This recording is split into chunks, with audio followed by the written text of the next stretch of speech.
Ekojina ya besom. Sikka FM track wine. Yani yakuro. Sikka FM 89.5 Yer Suma Santimai. Sikka FM 89.5 Yer Suma Santimai. Sikka FM 89.5 Yer Suma Santimai. Yer Suma Santimai ne Ghana mai we sinyira ka ho ne ka ya tie for se Bullet Fashion Center. Wo mo na afa kase ho kanyira fai mayenwura esumne mo ankasai. No, my friend, some for Ononya for Ken Oforiata, Aquamra, Bedja, Fiesa, Mrasha Bedja, no Atenoa, Sawa Mrefio, now one member book of 19, who Aquanta, and far entry, fear for Nagana for Nada, NTB, one more Chenoa, Mekodu by Bukura speaker, Abba Sumana, Kensra Baby, Nibufu ya pa, Sir Ononya for Ken Oforiata, one more Chenoa, that's one Rabba Shebeja, Fion Contabona Chino. Course I best do see every one of my yard and so papa, what my trenoa, what menti, speakers have done what can say. So when you're fucking for it, I'm a shepherd, your fear, I'm a bunkuntano dear. And your baby, I fast on when you're fucking for it, home finance ministry, no what the other two manimino, one so ammonia, who you man and Nadia. Abraway, Pumaquemo, Abo, the young fucking for it, I can not say, what come shepherd, your fear, ya will fresh, convenient is the Kaya, you. And the idea we are who break down, which let him at the Chemna Shebedano, and what you say. One Pino and Yaduno 2020, Adabapim 2021, Yana COVID 19, no atemono. Sikka, ya chese, and the war bank in the buyer, and the IMF the buyer. Twa boy for toya ya bought 2 40 kogu munyada wamansa sa to ne nkoshe ninyina kabo muazika ya no ay 18.19 billion Ghana cedis and yenya ya adifri 2020 ne do bepim 2021 no na enumu and watch say 18.19 billion Ghana cedis no dia yadebu ya ho branga zanga no ay 12 billion Ghana cedis and I just say yade abu ya ho bra ononya for Ken Oforiata economics yentu anu ankasa mwan. Mr. Speaker, to mitigate the impact of the pandemic on businesses and households, ensure that economic activities recover and minimize job losses, government mobilized 18.19 billion out of the program 19.3 billion in 2020 from various funding sources as shown in Table 1 to support the budget. GOG contingency fund of 1.2 billion, World Bank group funds of 1.3 billion, IMF 1 billion program, AFDB 4.5 million, EU 504 million, BOG bond 10 billion, summing up to 19.3 billion. Mr. Speaker, government program funding of 1,203,715,085 cedis to finance the coronavirus alleviation program. This program focused on achieving 5 key objectives: limit and stop the importation of the virus, contain the spread, provide adequate care for the sick, limit the impact of the virus on social and economic life, and inspire the expansion of our domestic capability and deepen our self-reliance. The Ministry of Health also led the preparation and implementation of the Emergency Preparedness and Response Plan. Just finance of funds from $1 million was secured from various facilities under the World Bank to support the implementation of COVID-19 Emergency Preparedness and Response Plan. The funding facilities included the Fast Track COVID-19 facility, $35 million. This financing is Ghana's share of the World Bank $4 billion Fast Track COVID-19 facility that was announced in March 2020 to enable countries deal with the pandemic. DARID SEC $65 million. This amount was drawn from the existing World Bank funded Greater Accra Resilient and Integrated Development Project by activating the contingency response component of the project. An additional financing of $130 million in November 2020 to strengthen and scale up the gains of the EPRP. Mr. Speaker, an additional financing of $200 million was also secured in 2021, largely for the acquisition and deployment of COVID-19 vaccines to support other sources of financing of the vaccination program under this plan. The plan sought to achieve the following: strengthen coordination of the overall preparedness activities, Strengthen capacity of regions, priority health facilities and points of entry to prevent, rapidly detect, investigate and control any COVID-19 outbreak in Ghana. Strengthen national capacity for laboratory surveillance and diagnosis. Build capacity for early diagnosis, case management, contact tracing and infection prevention and control. Ensure minimum health logistics are in place in prioritized regions, health facilities and points of entry for preparedness and laboratory capacity sustained for timely and quality testing of COVID-19 samples, and increase public awareness on COVID-19 risk mitigation and response measures. Budget support. And yet, I am for the sun for Ononya for Ken. Or for real attack and nomacy and watches contact tracing. Any a pick a sample at the Konuguchi. Any a Libiko, I am Mokasa dear Zigadia de and what been ya and when ye did dear chip, the bit or BPC. Yeah, but not the Dibbe, no smart for you. I did because of course near the day, our doctor Fonny and Nurse for PPs, Yadima, one we now must see a Yazikane. And one year, yo, the covenant in our brand, Yadiabo, MBSS lie, low ya, Yadima, is a Momaje, low ya, a Mampani Pusha, a Mahama Soka, so about 1 year, Pusha, Kokoji, MBSS lie, low no. Nina bia no mo de ye tisika ne nkore ya ne ade abu ya ho bra na nkane ne enso ne na aduane a chama mo di ne wo ononyamfo ken oforiata eno no bebre wo ho ye de to aso na ni monyamfo ken oforiata man ye fotisamfo na sebedwa fie nkasaye ene bua no obu akonta fa o man COVID-19 sika ye nya ye no ni nsem bia o sa kaka ho no kire se se we na na dodan kwa kufaro excellency na mamu a ban be pa na betimi anya sa kokoduro yi na nka sa COVID-19 be firi o man ya sawram nti se pa odi egu akwam yi no osman sa ye che ni nuane a ye no a enchi se ya hodo adokotafo ene ekotoka international airport kura no hwenje se ye koso ni nyina ya sa sika na bie o na dia eno so ema o man ye nyina ye mo ye nsam hia Emfama his excellency na na dan kwa kufu ado ne na ban nyina kyese na monim se agenda 111 no sika botna ye twaye 600 million Ghana cedis ni nyina se sika na COVID-19 sika ni bia aye COVID-19 sika ni ba ene ye dia shesa agenda 111 eye mensiri ene mantam asupiti anke yebesi ne dia ato apeti ene ekoso ni nyina COVID-19 ho hihye no so sei ene o kasafa ho.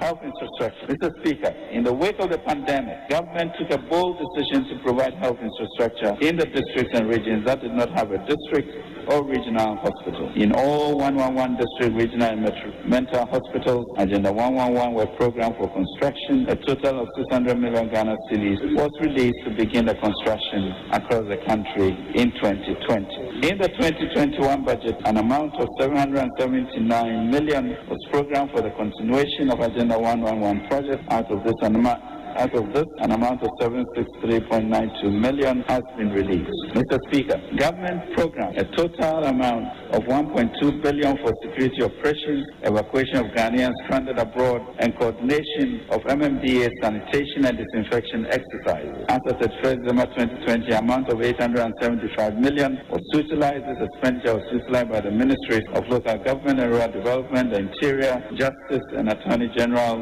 Defense, National Security, and God. Mr. Speaker, in addition, measures to stabilize the economy after the devastating impact of the COVID-19 pandemic, government also implemented programs to revitalize the economy and protect jobs. These include the Coronavirus Alleviation Program Business Support Scheme, BUZZ, by the MBSSI, now the Ghana Enterprise Agency, which provided soft loans to 302,000 small and medium-scale businesses across the country to mitigate the economic impact of the pandemic and protect jobs. A total of 600 million was utilized. The Ghana Cares Over Tampa program was launched in November 2020 to make strategic investments in the rail sector of the economy. Total amount released as at the end of 2021 was 539 million Ghana cedis out of the total program amount of 1.5 billion cedis. And the establishment of the Development Bank of Ghana to address gaps in the Ghanaian credit market, especially the availability of medium and long-term finance for the private sector. A total amount of 853 million has been transferred to the bank and seed capital. Sansi seye ni afoforo enkaye na impo Ghana ban enso Sikka botna yenuanu mo amotete nkrofo nkroso no yetimi enso kwata biri wo mo enso adom ba ye bra na yade no muso aye den sa tiefo beka ya China ye maya no musua ade wo hoi Ghana ban so yan hihye ya okofa binum so ba ni nyina COVID-19 hu hihye ni sika yenya ye ni bia no achi oman ko ba se COVID-19 abafiri asawram na economy ho nsensem ne na ba kon so aye hwen agum no ye sika na bi ne de ye nkaka sa kopim se ye economy ni so begina na namo so eno achi Ghana ke obatampa program yi bi enwa bi ina COVID-19 sika no ye nso di ye oman foto samfo ye wura ken ofuruyata okasa agenda 1 se ne bi na agenda 1 Sikka de omuyi 600 million Ghana cedis enti next can where the agenda 1 afi Sikka ye de bedum ye no eni hu se o say isisi o de man fisi amisa question sabedwa fie ho a eni egira na me ko hoi na wo so akọ Facebook ne so na wo de wadwen kire akọ to Sikka FM 895 live Facebook ne so odu ha wo like ya no wa share na fe wa comment nsama ya kenkan wa ha no na kire se wo de ho adwen kire ade agu na de kenofori ata de bofo a ne na ho apaso a ene Ghana fo fiti anwumre ye kopim kire no pa de won betwetwe ne so wi anampa amanfo kura ke kasa de ko kan ma hye badwa fie no akan kofo no atum ena akan mebu akonta ena COVID-19 sika no omadie ena fa wo bu nkontan amanfo ano twom ebi so kire sa kai okomo figures so da de kire ade ankuntabuo we mo fere we ankuntabuo so ba no okobu ni ho sa no adwene ya wo fa ko Facebook ni so ai na fa ko to no mo na menkenkan emfa emba me na shebadwam dom kuma ni nie wo bu akonta ni na shebadwa fe ye to nsafra no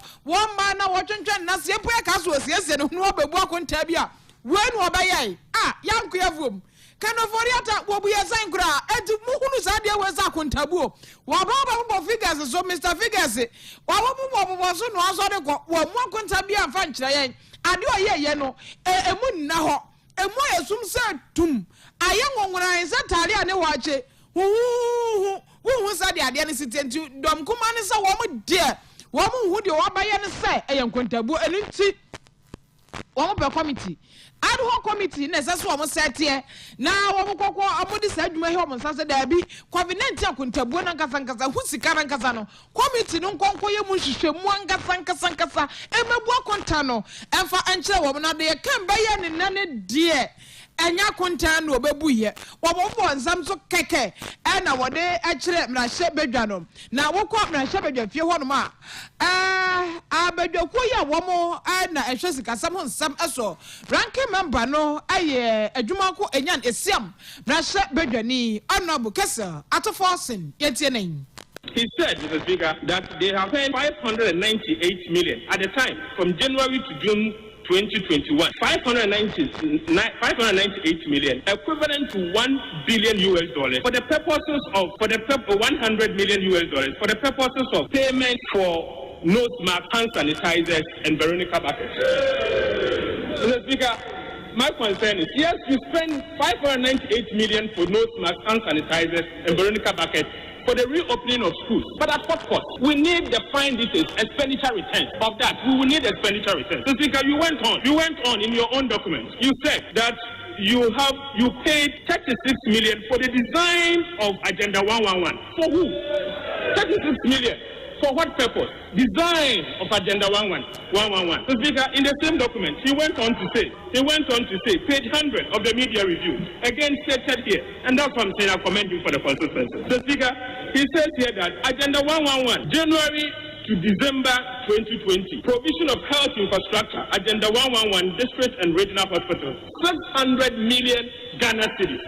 So, Speaker, my question is, you spent 600 million for Ghana cedis for Agenda 111. Noble idea, but have they used the money and at what time? I know the president cut the short for Agenda 1 in 2021, but this money was spent in 2020. So, Speaker, I think it is fair for me to ask this question. So, Speaker, on that basis, Mr. Speaker, I call on you, Mr. Speaker, to invoke Article 103 of the Constitution, Mr. Speaker, that says the Parliament shall appoint standing committees or any other committee as may be necessary for the effective discharge of its funds. So, Speaker, we cannot sit here and say that the Minister of Finance should be the only one accounting for the COVID amount. So, Speaker, the Minister responsible for finance is only a conduit of releasing the money, but the monies were spent at the various MDAs. The monies were spent at various MDAs, and that is why, Mr. Speaker, I call on you, Mr. Speaker, to set up an ad hoc committee so that we can bring the various head of the MDAs, in particular, that spend the money to account for this in detail. Mr. Speaker, I'm concluding. Mr. Speaker, I'm calling on you, Mr. Speaker, to use the powers under the Constitution, 103 of the Constitution, to set up an ad hoc committee to particularly get the various COVID entities that spend the money to account for it in detail. Oh, what's all this? I don't know, I can't say you know, yeah. I'm going to get that, yeah. Design, I will be a hoa. Design, I don't know what design. Oh, God, have mercy upon us.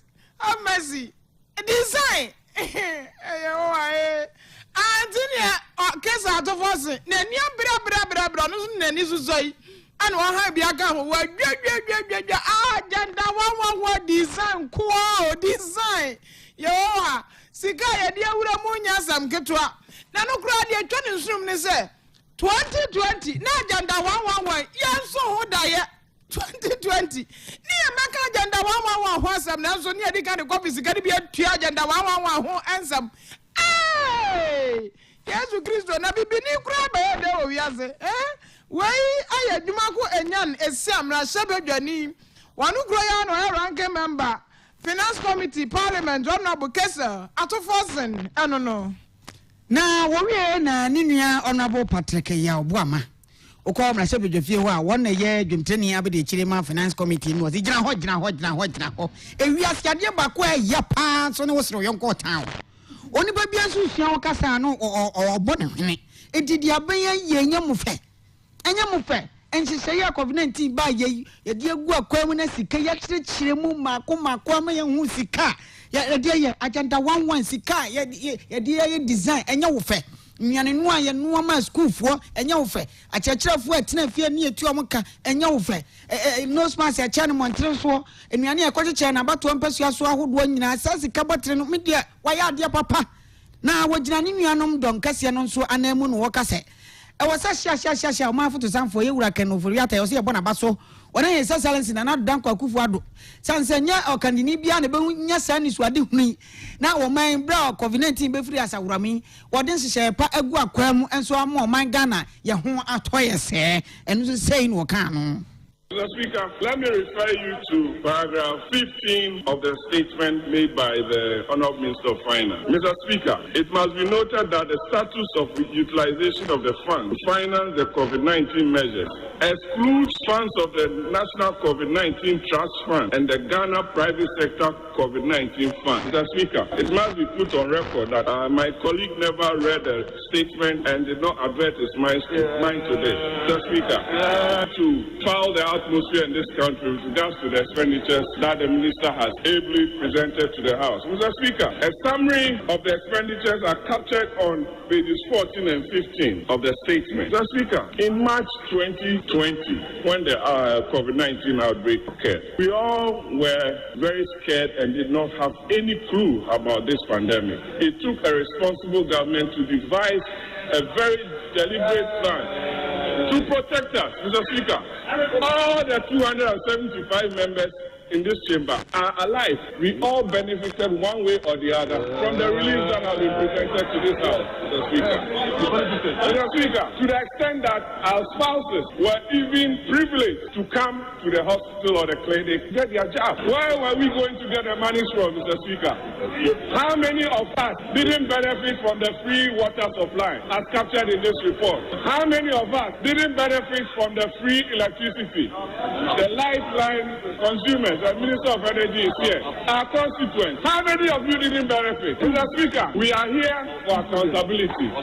That is why the Minister on pages 14 and 15 has given us an elaborate expenditure plan, which cannot be criticized by your good self. You haven't been able to punch any meaningful hole in the expenditure as provided for by the Minister. We expected much from the minority. You've disappointed the people of this country. You've told them a lot that the government has concealed a lot of expenditures under this COVID-19 relief. To hear your ranking member or our ranking member on finance speak, rather commending a Minister of Finance, I doff my heart for the Minister of Finance for being honest and consistent, as stated by Honorable Support. Me free me wadi nyina bo ma for the sam for abaso papa pa wa yade se wadi ne kure na sika beka ne nsa wanfa ho sa ne srem na odi abo man yin nyina ho bra. Mr. Speaker, yatifia sam na sebedwafie ya yire no mpo eba ho ebe wo panye bi vaccine bi nyina ni nyina na eye sika ne de kotoye sika ene de kotoye enuane ahodo a che no abato pesu ase nyina no eye sika ne bia enti jobjani abedi chire ma finance committee no honorable Patrick ya wo amade wose abana ya de 624 and they on kasa o say you know me kasa you know 624 na me can want it na to Wednesday o my ade mama baso your mama baso say do ni nyina omo kotoy no ni nyina covenant no ni nyina omo toy sika ne enya na lubi no omo Sputnik V Moderna omo toy any PPs ni nyina omo toy na de ya na wana say e dey abeche bi no omo de toy teacher omo toy o nka say de ye dey abeche teacher unse mampani be ka se onim se de economy ne ahwiegu kura ye de baba na nipa de nipa ba ko hwere ne nko wontumi nya na hwi biem nti ese so no sa abrɛ ne ese omo gye nkwa first so atiase nti sa sika ne nya na bi eno omde ko to no ni PPs ni ade ohun ayi anasifo ya omo ka so omo de tax a che wo mo ni ye ma wo mo bibi kakra ene omo de ne ma ba tax wave ene omo a allowances sika ne ye de aboya ye ho bra o ye de aboya ye ho bra ena ken na aba be chire mu na ngane emu anam firi ensu emu ansa no mu firi loan mu ankoji bi MBSSI loan wan fa ma firi ye de aboya ye ho bra efo bi e wo mo patam ho no nyasem keto titiriw ene gota bi e wo ho ni bridge bi a ayuga gumo wo matie mu afrem panifo ya ampasa ya tsa dwokwa de ni bi ekwa ni mu chemienu ansa da Ghana panifo di mirika gigigigi ni ye de wora tuara sa kwa kosiso atomata chima fasa da bi wo mo ntena ho saada sa bridge wo mbeko so ye dede no a kire panifo sa bridge no a ayi wo wumira da ho no wo maye mfa mo otom esanse eha wo no pa am kwa mo ne so na me assembly member wo ho no mo honorable Augustine o say enkomo eja say ya mo adwoba Sikka Kase so mejo sumia ma kira yen se de wo haw na nkasa esitie ene anamo amotu abesi sabre montehwi yo men didi kama men Sikka FM for nyina na menye question say we atmatwede assembly member or atmatwede ya atmakwa na national assembly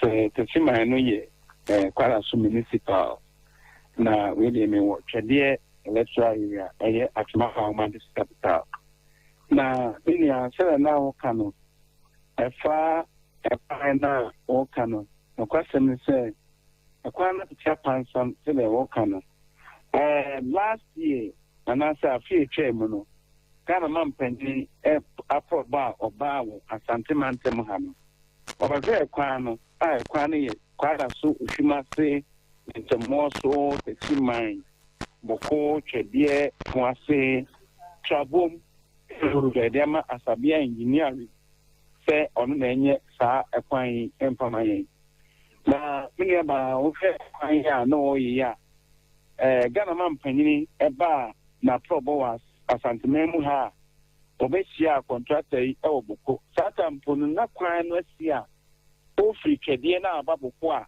iso ko fa atma yabe and wire bear 5 kilometers to 10 kilometers, and son of what's Niako at Mabuko. And no more year na Emma Ganamam Penny, Eba Boko, Nankan and Savim put the Naka Chadian and co. No bar Boko, no one contractor, no, any road minister, and name paying for account, regional minister, Michia. A whole and a contractor, and then how to Ganamam Penny. Emma Ganamam Penny, so every road minister, and a pound for no meaning as to you say, or as a beboa contractor, I'm a Jimana person. If you want to many about last year, no, and I feel trade mono contractor, you don't know why Jumama make us a bridge a woman here. Or what's marrying a Carabika crabby, only trim in letter area, and then couple. Yeah, where bridge beer or diversity quan and I say, or the quan of far baby. Now, so bridge no end, why is one to make a tassel. And baby can would try now. Or I go catasso. Now by a honor. Now think at Memo 4 near 24, and ya quantum in Shirano. And no now if you be a da, don't mean this is a foot bar. Many are so and so catch it. Cars will breed, look over. In Swim and as a phone and on. And I mentioned yen to me in a bee woman. Then the son. And yes, the map I want to for private cars. I hear two any passenger car, a two and other commercial cars, a two. And yet, as I'm and I'm no country here. This is society, so some requiring the idea. For 4 feet, you know. It's a saying you got the beer or crown, you know. A boo first and the idea. Let's say, you see, you go Bewu, and so some the num. And let's say, a year, a how catch there at the ama, Timemufua, yet here. That is make a way, so I make a Saquaya, I can want me. I can't improve another highway, can see a pa, a link it to region. Make a say no, Bro region. Almost me far for western of almost me far for because of so light Sunyan Road, you know. It's on traffic and the war tunnel swing a boa quantino. Yeah, now I don't for no every far may I mamma to phone so and what ye now met me drew and terms of a crack at the amount I got to phone. And don't you know, I can acquire a quantity of pa what's it. And paying for a may echo home. Then this you pa the year, the beer, a 1 iron and narrow, and as a white to be now. Cast the edge to and the yes saying, and car, Madaroma, Momoy, now road minister, as one say, and she be an answer, and never be a one at a be engineering and Tembiano. Comoyano Munsi. Also, my domain, there may I come to pour as on home at tray. And Tiasabia was a son in video free home. Many about Udron site one, that's on the workshop 1 year. Almost every day, it's wrong. Also, a year Juma. A free or 50 years here, another kind of Ghana in about 4 years. You did bring a real, you know, as a be engineering on sea crown should be. A free, better. I bind the cat, I bind your own cat. And no, and they say, and you are in Rano, I bind means she and the cat. And until I'm a Jimano, only my home view. Oh, dear, what's a Marco Assembly? I mean, the ones Marco Assembly known, a contract winner, a director from Cancer National. Oh, okay. Central government, and a day projects in the mine. The assembly, sometimes they are not most wise. Almost what I say, and I say, and do a beer, or best play contact and say, or Madame, or my road mine, and your assembly contract and Kazakasa. And the Basana, yen say, woman, Esha, and I say, I won't be woman, Esha. San say, if you have a car, family, I say, oh my contract. When they gonna buy an outside contract, almost I say, assembly under the national activities, and I say, oh, assembly just say, I buy an activity. There's a drew a beer, or can want to be there. omeka ni sane mpanifo ya ka bi wo mu wo mate bibia ni so e besan so abanchen bi mu beda asemi ba oni pani na wi nkomoboy twade assembly member honorable Augustine Asay na omanfo wo kokoso bia ben Abrepo Junction Kumasi Krodua mu na omoso ano dem sei suso atue ama miamia hodo bebre no a eyigiri na omonsam so a eno so ewo sa epomu ode suso ano bi anso amfa no wancha nkra adwiri basa dwurbe adwiragu ama akone ba hunsam ama omanfo wo hopa eho kire om papa na no no mtutu sra aban se omosra da omonsa yem aban ho mmobọ pa na sansam so na ewo kokoso Abrepo eside ho no enim monyamfo asanso boache so srada on si keme boss so monyamfo sampan so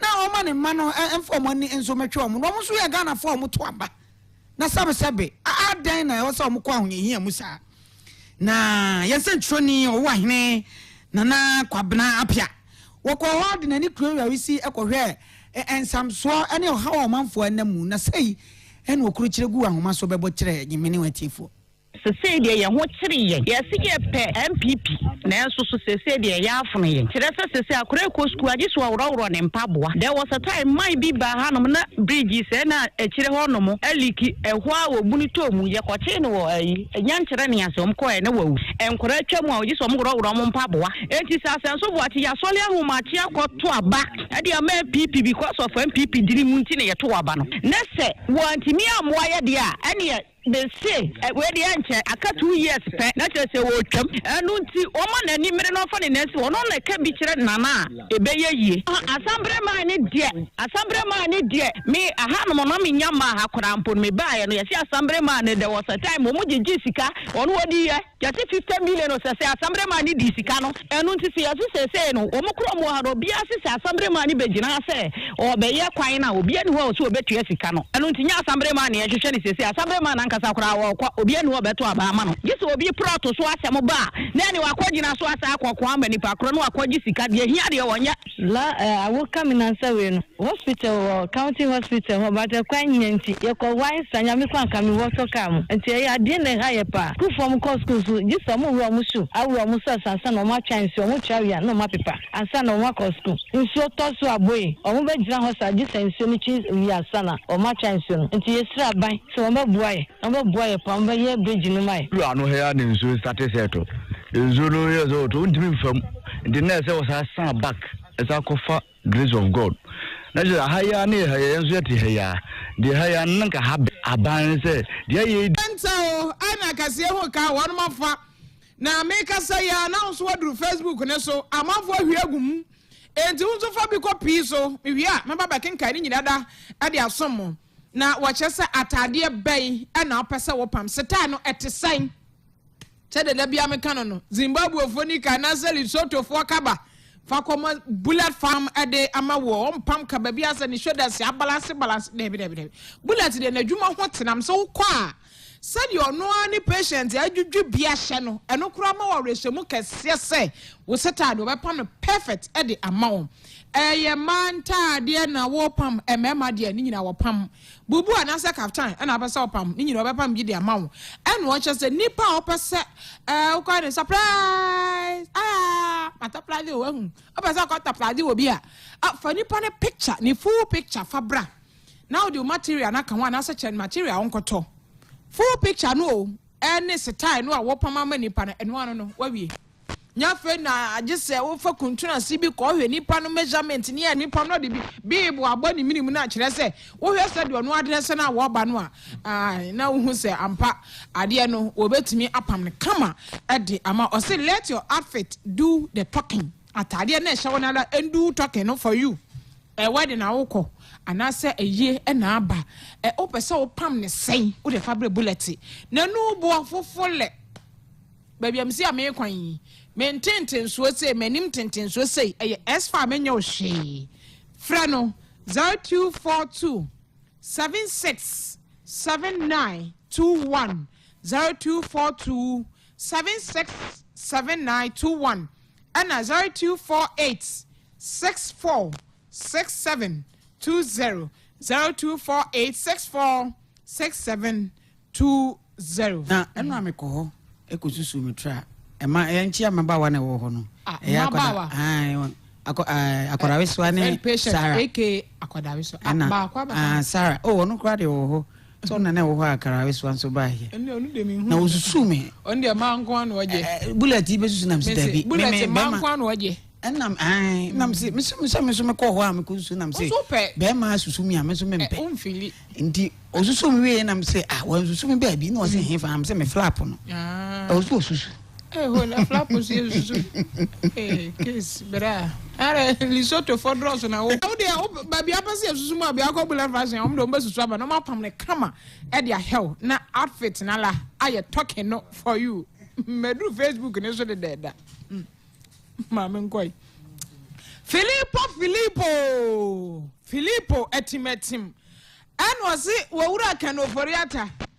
Eti dia wo kwaya ni mrasha badwavie ko mensa pillar 2 and watch se owura kanoforiata mone kasa which they say what beni Sikka Kase munkuntabu papa mu da ho na wo dia aba no ono abo me ya kromfi Christopher and watch ya no na kodwa sempa furniture work say wo tie kase no wo eye adum babia no workshop ne wo no a junior pop skinny akrokai and wo di free eba no che say wo mo birthday mo wo boys abere parliament yeah no wo akrokai zongo ye cha boys abere parliament fo ni nyina enti nkontabu akan bebu ye fiko ena mo tie gire ena mo bobo me huni sa is it that the kind of man tie ase na sit den ye and this for the me say na body awade aba enono Dr. Baba Zamo master planner wono so ade ne die aba no second of oliata brilliant accountability clear and what the aba no understandable wo bi atiase na nipa was what the bia goto PPEC routine check ne ho nkro ne ba na contact tracing wo me efra brochire ba quarantine ne ho nkro ne ba enti we enye clear when no see enye clear ma ade ne ye clear Dr. Baba Zamo no ana fei honorable abedi kwada so aka police ni nro no se nro no ye di tuo si asumo se de ana so honorable Ken Oforiata waya de nice Ken Oforiata